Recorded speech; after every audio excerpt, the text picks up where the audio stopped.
North Hollywood Shootout in 1997 is regarded as one of the most intense and significant gun battles in US police history due to the large number of injuries, rounds fired, equipment used by the robbers, and overall length of the shootout. It was February 28, 1997, a seemingly ordinary Friday morning as the sun rose over the San Fernando Valley, casting a warm glow on the bustling city. Commuters rushed to work, unaware of the chaos that awaited them. The air was thick with anticipation, the calm before the storm. Little did they know history was about to unfold on the streets of North Hollywood. At the Bank of America branch on Laurel Canyon Boulevard, employees were preparing for another day of serving the community. They greeted familiar faces, processed transactions, and went about their routine tasks. The atmosphere was relaxed, the rhythm of the day just beginning to find its tempo. It was a day like any other, or so it seemed. At precisely 9:17 a.m., the tranquility of the morning was shattered as Phillips and Matasareanu, driving a white 1987 Chevrolet Celebrity, arrived at the Bank of America branch at the intersection of Laurel Canyon Boulevard and Archwood Street in North Hollywood. The two figures, clad in black and armed to the teeth, stormed into the Bank of America. They wore ski masks, their eyes cold and determined, their movements precise and practiced. The air crackled with tension as the robbers, Phillips and Matasareanu, announced their intentions. A security guard inside saw the scuffle and the heavily armed robbers and radioed his partner in the parking lot to call the police. The call was not received. Phillips shouted, "This is a hold-up!" before opening fire into the ceiling in an attempt to scare the approximately 30 bank staff and customers. This was not a routine robbery. This was a meticulously planned heist. Panic gripped the bank. Customers and employees alike froze, their eyes wide with fear. The robbers, barking orders and brandishing their weapons, herded everyone into the center of the bank. Matasareanu shot open the bulletproof door, which was designed to resist only low-velocity rounds, and gained access to the vault. The robbers forced assistant manager to open the vault and begin to fill their money bag. However, due to a change in the bank's delivery schedule, the vault contained significantly less money than what the gunmen had expected. Enraged at this development, in an apparent show of frustration, Matasareanu then fired a full drum magazine of 75 rounds into the bank, destroying much of the remaining money.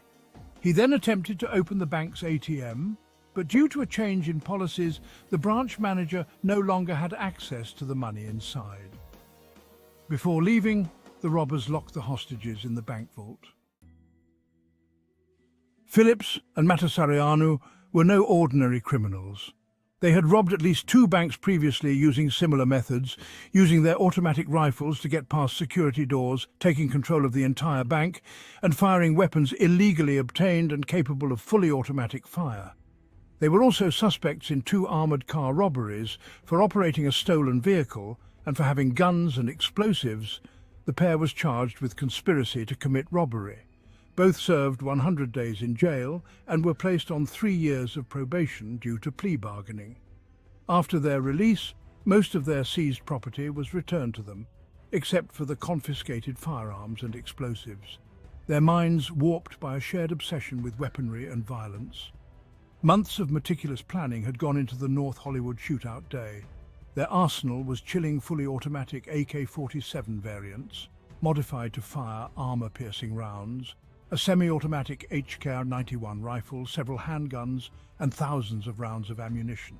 They were dressed for war, their bodies encased in homemade body armor, their faces hidden behind grotesque masks.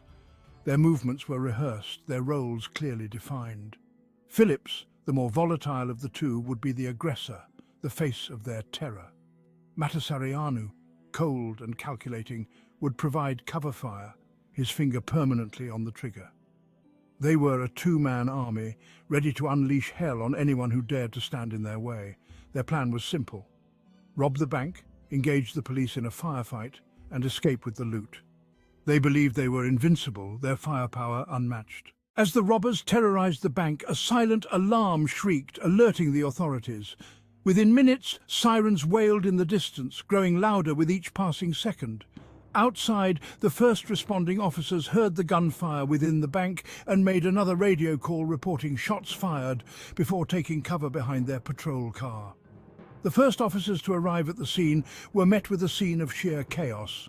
Bullets ripped through the air, shattering glass and spraying the street with concrete shrapnel. While the robbers were still inside, additional North Hollywood Division patrol and detective units arrived and took strategic positions at all four corners of the bank. The robbers, heavily armed and seemingly impervious to the hail of bullets, fired indiscriminately, pinning down the officers. Phillips also fired at an LAPD helicopter as it surveyed the scene from above, forcing it to withdraw to a safer distance. The gunmen continued to engage the officers, firing sporadic bursts into the patrol cars that had been positioned. As the officers continued to return fire at both robbers, they found their handguns and shotguns would not penetrate the body armor worn by the two gunmen. This was compounded by the fact that most of the LAPD officers' service pistols had insufficient range at longer distances.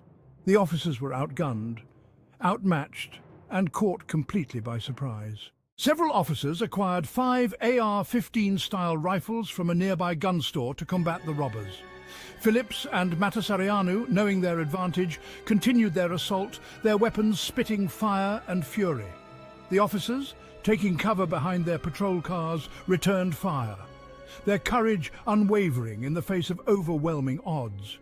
The deafening roar of gunfire reverberated through the streets, drowning out the screams of terrified bystanders. The robbers, fueled by a twisted sense of invincibility, moved with a chilling precision, their movements practiced and deliberate.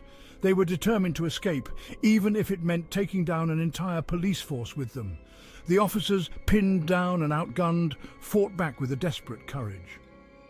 After LAPD radio operators received the second officer down call from police at the shootout, a tactical alert was issued. An LAPD Metropolitan Division SWAT arrived 18 minutes after the shooting had begun. Upon arrival, they commandeered a nearby armored car, which was used to extract wounded civilians and officers from the scene. Despite the overwhelming firepower they faced, the officers displayed remarkable bravery. While still in the parking lot, Matasareanu was shot in the right leg and left forearm. He subsequently abandoned his duffel bag of money, entered the getaway vehicle and started the engine. Phillips retrieved another gun from the open trunk and continued firing upon officers while walking alongside the sedan, using it for cover.